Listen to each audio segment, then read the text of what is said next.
Hello mga chaps!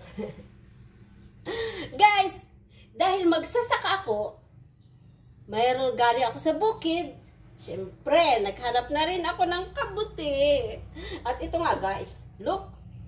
Pero, hindi ito yung kabuti na ligbis. Ito yung tinatawag nilang amurong or sa Ilocano is uong bunton. Ayan.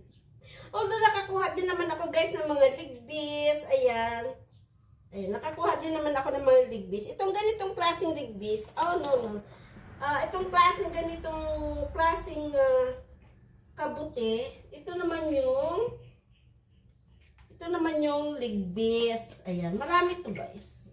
Itong mga matatalas na ito. Ayan. Ito yung ligbis. Ito. Yay!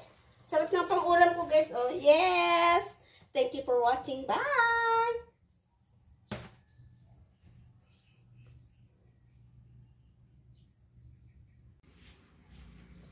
Hello guys! Nag-uulam ka ba nito guys? Ayan. Ito yung kabuti. Ayan oh. Ayan, may ulam ako. Nag-uulam ka ba nito? Diba? Hindi. Kasi maarte ka. Ayan. Hahaluan natin siya ng ano to? Dahon ng ampalaya. Ayan. Meron pa siyang bunga guys. Masarap to. Ayan. Ito yung ampalayang ligaw. Ayan. And, syempre, ikaw ba? Kumakain ba nito? Artist. Ayan.